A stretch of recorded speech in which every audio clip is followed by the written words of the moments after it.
दोस्तों नमस्कार, मैं संजय मग्गू मौजूद हूं देश रोजाना के डिजिटल मीडिया प्लेटफॉर्म पर। एक बार फिर आपसे बात करेंगे राजस्थान की राजनीति की, क्योंकि चुनाव आ रहा है और हरियाणा और राजस्थान की राजनीति कहीं ना कहीं एक दूसरे को प्रभावित करती है। अब हाल ही में राजस्थान की एक प्रभावशाली नेता थी कांग्रेस की,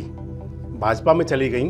और वो राजस्थान के साथ साथ हरियाणा की राजनीति को भी कहीं ना कहीं प्रभावित कर गई। नाम है ज्योति मिर्धा, सांसद रही हैं राजस्थान में। कांग्रेस के कभी हैवीवेट नेता रहे पूर्व सांसद स्वर्गीय नाथूराम मिर्धा की पोती हैं ज्योति मिर्धा, और हरियाणा के बड़े कद्दावर नेता हरियाणा के पूर्व मुख्यमंत्री भूपेंद्र सिंह हुड्डा के पुत्र दीपेंद्र हुड्डा की साली हैं ज्योति मिर्धा। कहीं ना कहीं कनेक्शन जुड़ रहा है, और कनेक्शन यूँ जुड़ रहा है कि क्योंकि हरियाणा के अंदर भी कांग्रेस के अंदर जो सिर फटबल चल रही है, और ज्योति मिर्धा ने यह भी कहा है कि कांग्रेस बेपटरी हो रही थी, इसलिए भाजपा में शामिल हुई हैं। पहले आपसे बात करेंगे राजस्थान की राजनीति की और फिर जुड़ाव दिखाएंगे कि इसके अंदर आखिर हरियाणा की राजनीति कहां प्रभावित हो सकती है। सबसे पहले तो आपको ये बता दें कि ज्योति मिर्धा जहां कांग्रेस के हैवीवेट नेता रहे स्वर्गीय नाथूराम मिर्धा की पोत्री हैं, खुद सांसद रही हैं नागौर से, और इसके साथ साथ ही उनका जो दूसरा एक संपर्क है, दूसरा एक रिश्ता है, वो ये है कि उनकी छोटी बहन श्वेता मिर्धा हरियाणा के कांग्रेस के बड़े कद्दावर नेता, हरियाणा के राज्यसभा सदस्य और पूर्व मुख्यमंत्री भूपेंद्र सिंह हुड्डा के सुपुत्र दीपेंद्र हुड्डा की पत्नी है। यानी कि श्वेता मिर्धा की बहन ज्योति मिर्धा यानी कि दीपेंद्र हुड्डा की साली ज्योति मिर्धा एकाएक अचानक से भारतीय जनता पार्टी में शामिल हो गई। राजस्थान के अंदर जहां इस समय चुनाव चल रहा है, कांटे की टक्कर है और एक दूसरी पार्टियों को एक दूसरे पार्टी के नेताओं की दरकार है, ऐसे में कांग्रेस को जोर का झटका धीरे से देते हुए ज्योति मिर्धा बड़े आराम से भाजपा में चली गई। अब हालांकि उनके भाजपा में जाने के बाद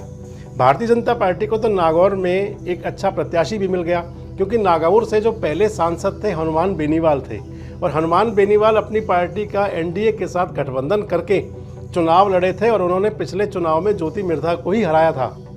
लेकिन अब ज्योति मिर्धा ने खुद अपनी सियासी पकड़ को देखते हुए और अपना सियासी करियर देखते हुए कांग्रेस छोड़ करके भाजपा का दामन थाम लिया। तो क्या हरियाणा की कांग्रेस में भी कुछ ऐसा नया हो सकता है क्या? क्योंकि दिक्कत तो यहाँ भी है, क्योंकि जिस प्रकार से कांग्रेस के अंदर सिर फटबल चल रही है, कांग्रेस के नेताओं भूपेंद्र सिंह हुड्डा और दीपेंद्र हुड्डा के खिलाफ जिस प्रकार आज समय एसआरके यानी कि शैलजा रणदीप और किरण का गुट हावी है,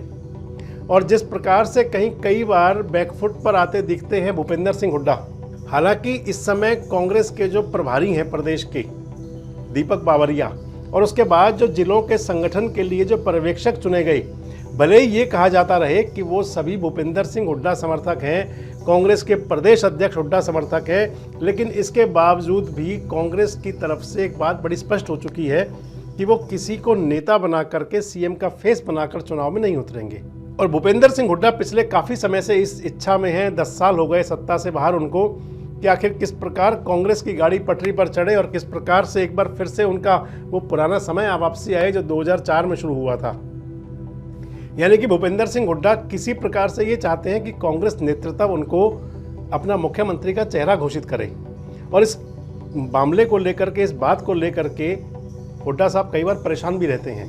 हमारे सूत्र बताते हैं कि एक बार शिमला दौरे के दौरान भूपेंद्र सिंह हुड्डा अपने नज़दीकी साथियों समर्थकों के साथ थे, जो उनके 3-4 बहुत क्लोज मित्र हैं, और उनके बीच में हुड्डा का ये दर्द छलका भी था कि आखिर जाने क्यों कांग्रेस आला कमान उनको नेतृत्व की कमान नहीं सौंप रहा। और ऐसे में जबकि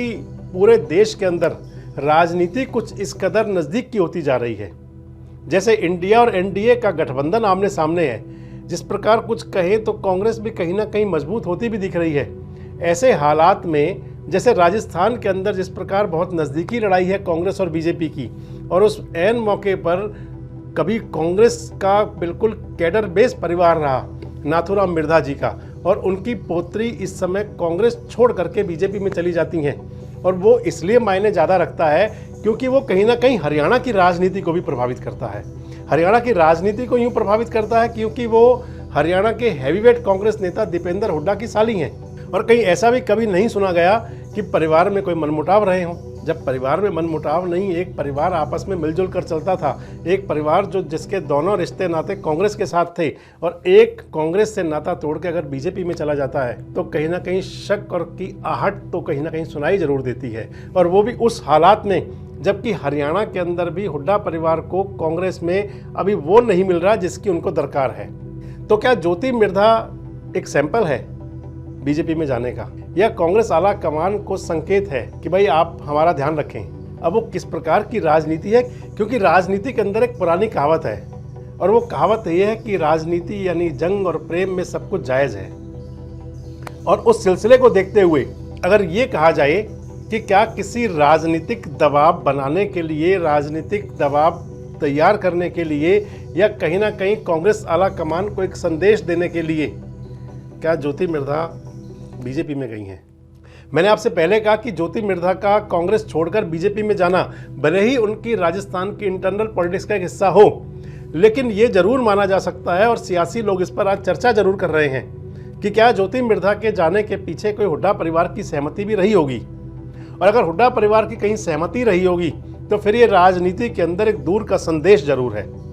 हरियाणा की राजनीति में राजस्थान के बाद किस प्रकार के बदलाव होंगे,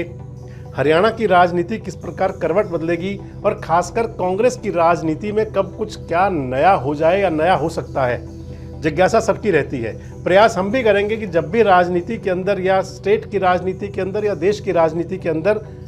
जब भी कुछ अलग बदलाव दिखे तो आपसे उनको रूबरू कराएं। तो आज के विषय में हमने आपको बताया कि क्या ज्योति मिर्धा का कांग्रेस छोड़कर बीजेपी में जाना हरियाणा की राजनीति को भी प्रभावित कर सकता है। अपनी प्रतिक्रिया कमेंट बॉक्स में जाकर जरूर दें और जुड़े रहें हमारे साथ, देखते रहें देश रोजाना। हमारे साथ जुड़े रहने के लिए देखते रहिए देश रोजाना का यूट्यूब चैनल सब्सक्राइब कीजिए। साथ ही देश रोजाना की खबरें सबसे पहले देखने के लिए प्रेस कीजिए बेल आइकन।